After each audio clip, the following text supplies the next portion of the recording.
Hey, what's going on? Rockstars92 here for another video. I just want to say thank you very much for checking out the channel. If you're already a subscriber, again, thank you for sticking around. If you're a new subscriber, welcome to my channel.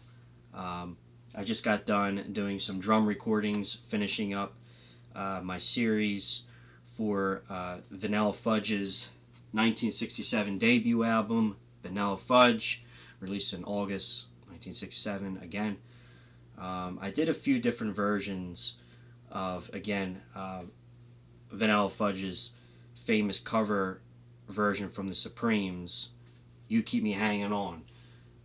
The reason why I did a few different versions was because some of them were TV performances, like the Ed Sullivan Show, and one of them was another TV appearance, which was mimed, which, again, they weren't really singing in the video, but I wanted to do a performance anyway. Of course, my appearance was live and was real and was not mimed, and I just wanted to do it anyway. And then I did the famous Beat Club performance, which was also mimed by the band. Again, back to that mimed TV performances, I'm not a huge fan of. I wish they would have the original audio of them playing the songs rather than putting the studio track, usually the single version, over the video. An interesting thing about the mimed TV performances for bands like, like the Beatles and the Doors or Vanilla Fudge or even Led Zeppelin, where you see them doing those TV appearances. When I met Vince Martell, I asked his wife, Peg, I was curious if they really play the song in that TV studio wherever they're playing, like in the Beat Club studio. And I asked her, why do they put the studio track over?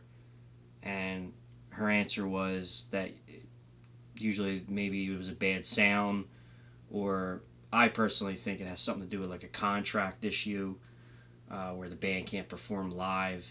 To make the TV appearance look more exciting, they use the studio track because that's what people are used to hearing, and it sells faster if it's something that's kind of live and raw. I guess like it's not going to sound that good in a TV show, but in my opinion, I mean, it should be played live where you can hear what they're doing. But I'm not too sure. I wasn't there. I wish I was. I never really could figure that out, or never got an answer from anyone that knows more about the Beat Club or that was in a band like that where they were doing those kind of TV performances. So again, check out the channel. I did Vanilla Fudge's debut album. I did 2 versions of each song because it was just so hard to memorize all the fills and the licks that Carmine was doing, and I really didn't want to improvise it and do my own thing because I promised myself that I was going to play it as close as possible, note for note. So they came out really good. I did the whole debut album. I did 2 versions. You might like one version better than the other, or you might be in the middle with both versions, but it's not a very long album, so I figured I'd do 2 versions each anyway. Of course, You Keep Me Hanging On, we got quite a few different versions up there,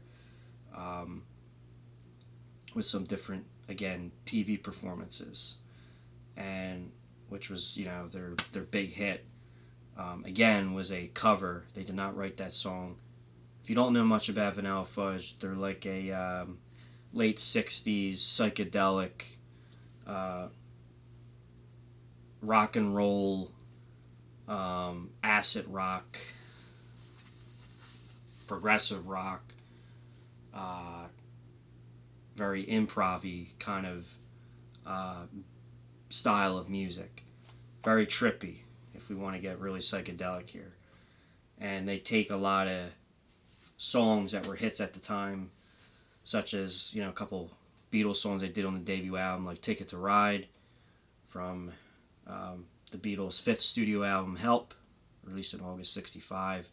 And then they did their version of, which is it's an amazing performance they did of the Beatles version of Eleanor Rigby, which was originally on the Beatles' ninth album, Revolver, released in August '66. Again, we know the Beatles version. It's a string piece of music composition, and Vanilla Fudge just took it and electrified it psychedelically. It's like they got the Beatles and their own tricks and psychedelic, and they put it in the blender, and they come up with these very eerie pieces. Like, I thought their version of Eleanor Rigby was very eerie. It's kind of weird. It's really cool. So sorry to be rambling here. Again, I showed it 100 times. I had the honor to meet Vince Martell a couple times. Great guy. Met him and his wife. Met my mom. Came over and had dinner with us at one point. I was not there for that, but my parents were there. And he's good friends with one of my neighbors, who I'll keep anonymous in these videos. And again, everything I'm kind of parroting here is kind of in the description, but I had the, again, I had a nice day which was a year ago now, where we talked about a little bit about gear. We jammed a little bit. My neighbor had like a Music Man half stack, and we played just like a standard simple blues, which is always the best thing to play if you never played with someone before. You don't really know what to do. You need to kind of feel each other out. Weird wording here, but to see how you guys play, and to see where the music goes, always do like a blues standard, like a 1-4-5 progression.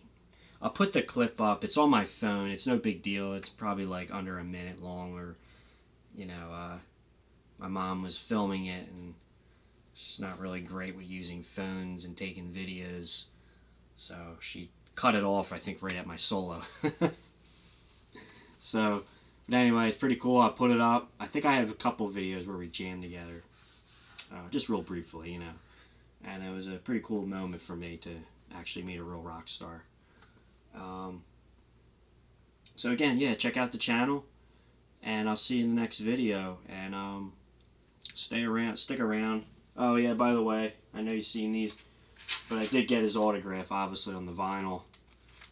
And Psychedelic Sundae, which is like a compilation greatest hits album. Forget when it came out. Read the description. I think I put it in there. And then here we go, her debut album. I also got signed. Pretty cool.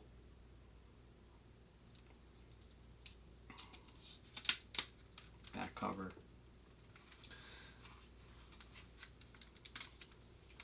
And that's it, guys. So thanks again, and I'll see you in the next video. Rock on, and peace. Stay safe. Thanks.